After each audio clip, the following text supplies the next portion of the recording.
All right, let's look at the homework 3.1, problem number 8. All right, we have a polynomial function of degree 4 with some unknown coefficients there. And we have some other information about the tangent lines, and we're going to use that to find A, B, C, and D. All right, so let's do that. All right, so these are kind of small. Maybe I'm going to write it. So you have a y is equal to, all right, x to the fourth plus ax cubed plus bx squared plus cx plus d.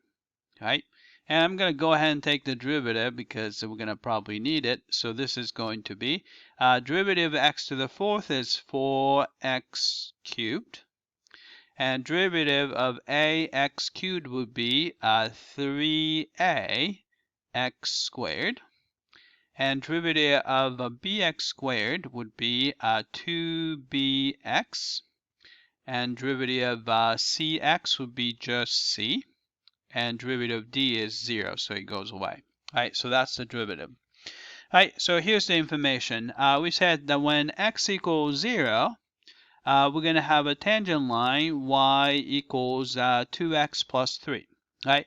Which means that they're going to go through the same point of tangency, and also the derivative matches the slope, right? So let's do that.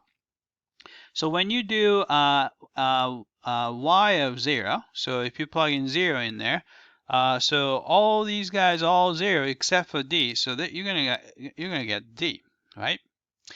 And but here, since tangent line go through the same point, so if you put 0 in this, so y of 0 here, it would be 0 plus 3.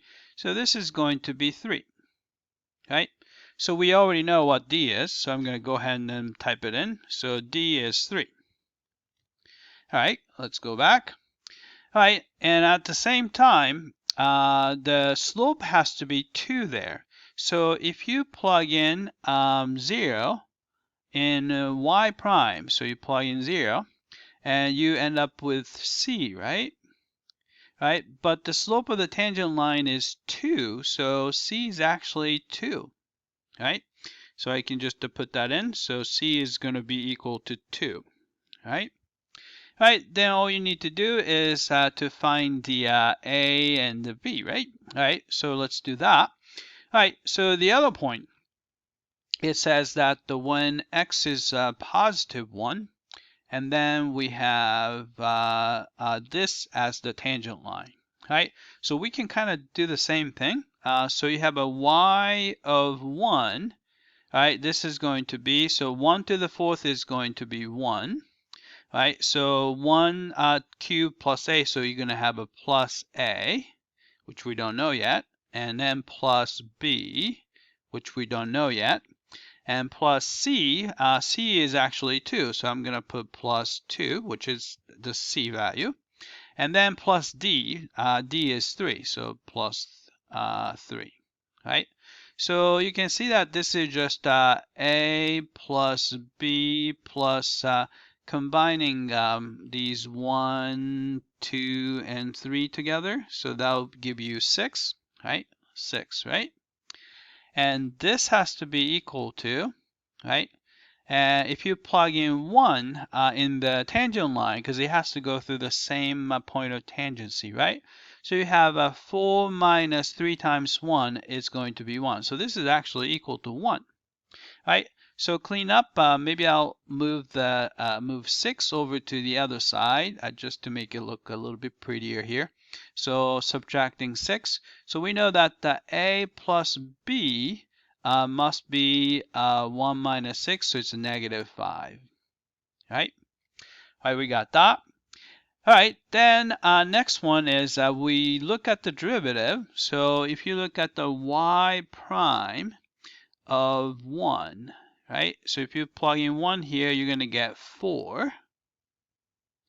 And plug in 1 here, you're going to get the 3a. And plug in 1 here, so you have a 2b, right? And then plus c. right, plus C. Actually, I have to change that, right? We know that C is 2, right? So actually, instead of C, we can just put 2. Let's put 2 here, right? All right, and so that's the f y prime of 1. But we know that the slope of the tangent line can be found by doing y prime of 1, and the slope of the tangent line is -3. So we can just set this guy equal to -3. Right? All right, then we have this equation. I'm going to simply subtract 2 and subtract 4. So I'm going to subtract 2 and subtract 4.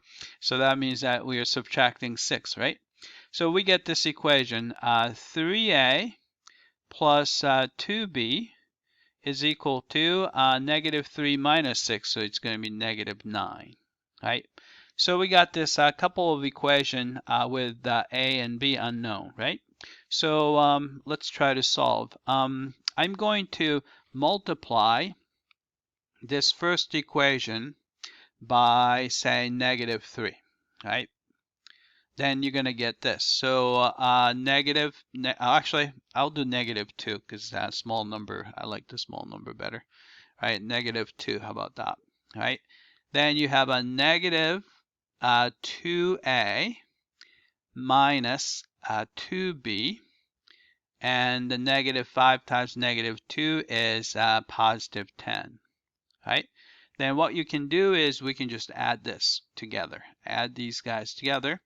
All right, 3a minus 2a would be just a, and 2b minus 2b cancel out, and then -9 plus 10 is 1. So we found a to be 1.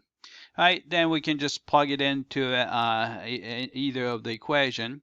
So we can probably just plug this back in here, right, for a.